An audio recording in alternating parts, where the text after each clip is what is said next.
You live in a world where there is a lot of competition of ideas. And we are all for competition in the sense that it is contrast from which you can choose. But you are source and you are physical. And when in your physical focus, you are feeling good and therefore allowing full connection to the whole of you, so that all of you is having this thought, or all of you is in this communicative moment, or all of you is observing or remembering or anticipating. When you blend, when you allow that natural blending between you and the non-physical part of you, then life is sweet and full and understood and satisfying. And of course, sometimes you forget that. Sometimes what's happening is upsetting to you. And so in your reaction to the upsetting situation, you find a different vibration than your inner being who is never upset. And so in your logical humanness, you disallow or you hinder that full connection, and then you don't feel so good. And as humans, from our point of view, you spend way too much time in that situation where you're reacting to something when your inner being is not reacting the way you're reacting. In other words, when you react as if something's gone wrong instead of something's expanding, you depart from your inner being's knowing and from your inner being's true compassion. But when you take a brief step one moment where you know what you don't want, but you don't make it the end of the world, and you don't try to exaggerate it, and you don't try to emphasize it, and you don't try to defend yourself about it, and you don't rationalize it and justify it and make it bigger than it needs to be. Esther's mother used to call it making a mountain out of a molehill. And Esther never got that because there were no moles anywhere where she lived. She did not even know what a molehill was. She lived in the Rocky Mountains. She knew what mountains were, making a mountain out of a molehill. But after a while, in the context in which it was offered, she came to understand what her mother meant. Why make trouble when you don't need to make trouble? Why make a big thing about something that isn't a big thing? And that's what your inner being never does. Your inner being never emphasizes unwanted ever. And when you do, even though you think you have every reason in the world to do it, it's hard on you. And it's not necessary. Now, we didn't say that contrast is unnecessary. It is necessary to expansion. You really want to know what you don't want, because it helps you to clarify what you do want. But if you could somehow, and perhaps in these hours that we are together, if you could leave your defensiveness out of your day-to-day equation, if you could stop feeling condemned or judged, if you could stop thinking that you're needing to prove something, if you could leave behind this thing you've picked up on your physical trail, which is something like, I need to be right, as if there is some competition or only one right, if you could set that aside for a little while, and instead of wanting to be right, want to be happy. And instead of wanting to be right, just knowing that you are as right as you can be, and that there is no one outside humans who is comparing you in that sort of way. So as we are together, it'll be nice as we talk about things that you are living, relatable things, practical things, things that are off-putting to you. It would be nice as we play together if you can come to a stronger decision that you're going to approach life from the standpoint of accepting your rightness rather than defending it as if it is challenged. Because it isn't challenged other than by others who are insecure. Only an insecure, meaning someone already disconnected from source energy, would challenge your rightness. And when they do, it's not really about you. So together, it'll be nice if we can get that all into context, because it will be nice if, as a result of this time that we spend together, when you leave this gathering, you no longer feel a knee-jerk reaction to defend yourself, because you found that secure place of alignment that doesn't ask for defending. It just embraces the full awesomeness of what you are. And then you can set out to do what you are really about, which is to be the uplifter that you were born to be. If you're insecure, you're not that uplifting. If you're insecure, you're usually looking around for others who are also insecure. But if you are in alignment, tuned in, tapped in, turned on, feeling the vividness and fullness of who you are, feeling your own flexibility, your own dexterity, your own quickness to thought and wit and knowing, when you're tuned in, tapped in, turned on, then you've got this stream of well-being that is flowing to you. Then whatever you give your attention to benefits. When you are tuned into source energy, whatever you give your attention to benefits. And otherwise, not so much. So, there is nothing that is off limits. Your inner being has a lot of knowing and has held knowing that maybe you haven't caught up with.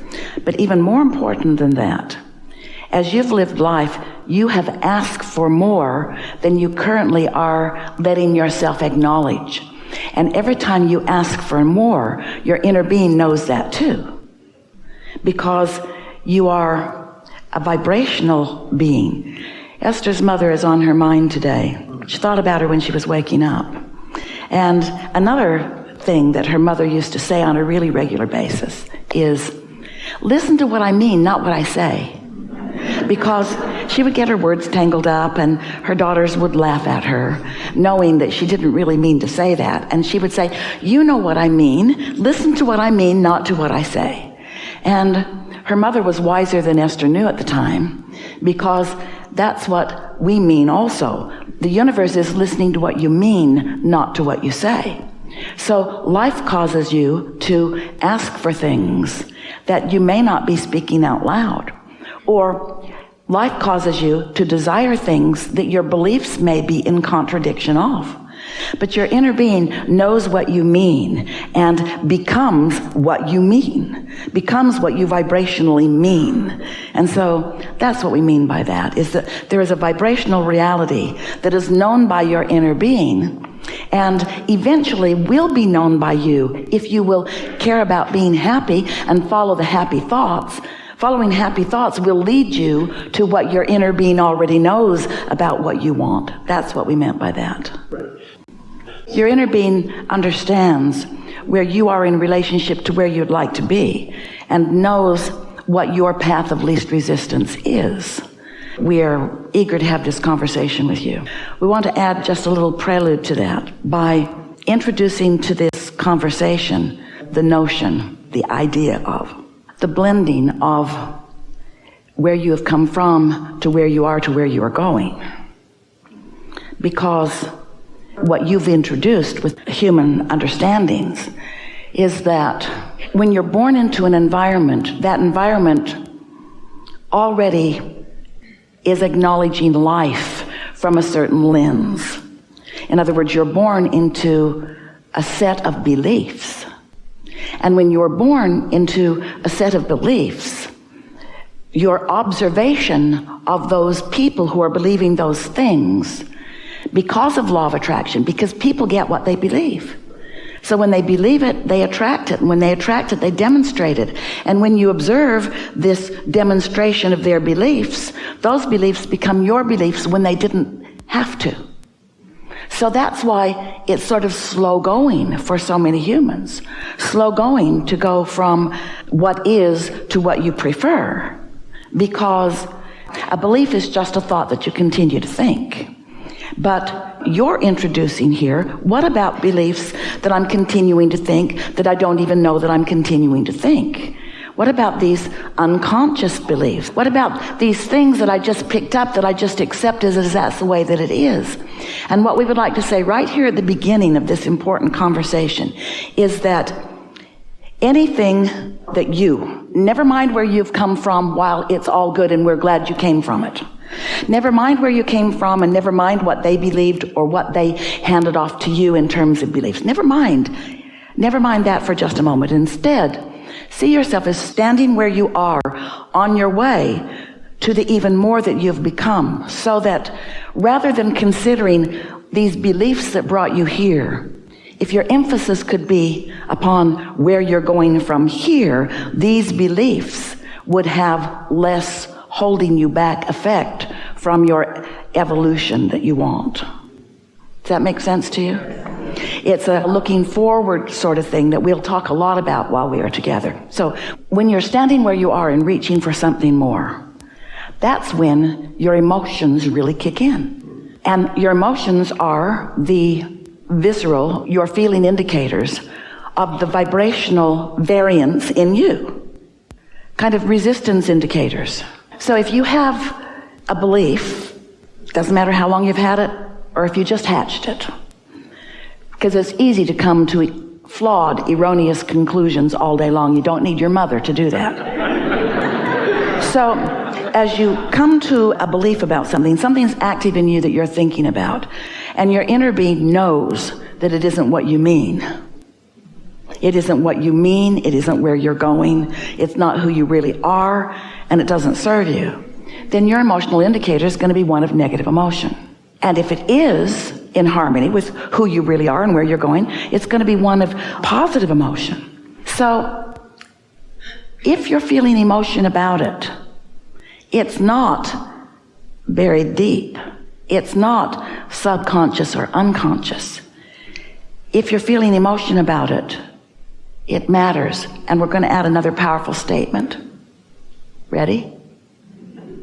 Only if you're feeling emotion about it does it matter. Because if you're not feeling any emotion about it, it's not a big player in your vibrational mix. Which leads us to the next important thing. We're here to wake you up so you'll feel your emotions. Because you feel them and don't like them, so you pretend you don't feel them. And Esther's mother wants to say to you, we know what you mean. In other words, law of attraction is not missing what your vibrational mix is. So that sounds like, even if you don't know, it's part of your point of attraction. Well, of course it is. Everything's part of your attraction, but it's not a big player. That's what we want you to hear. It's not a big player. If you're feeling emotion around it, it really matters. If you're not, don't worry, it'll get bigger. And when it gets bigger, then it's a player, and then you can do something about it. And until then, we wouldn't spend too much time wondering what's going on. It's like the fruit trees are out there. They're all brimming with fruit, and some of it's ready to eat and some of it isn't. And you never say, I want to eat it all. You say, I want to eat what's ripe. I want to eat what's ready to eat. Even though it feels to you that all of these things are equally ripe, it isn't true. They're not all equally ripe. This is another human trait, that those previous beliefs are the reason for the trait, and they are not serving you. And that is that old notion that I'm here to prove worthiness, which is certainly not the case, because your inner being knows your value, your worthiness, your blessedness. But I need to do it myself. I need to struggle and sacrifice just a little bit, because you're still remembering the old version of the tree. There were beliefs that you picked up along your physical trail that don't apply now. They were never accurate. There was never a God who was asking for your sacrifice.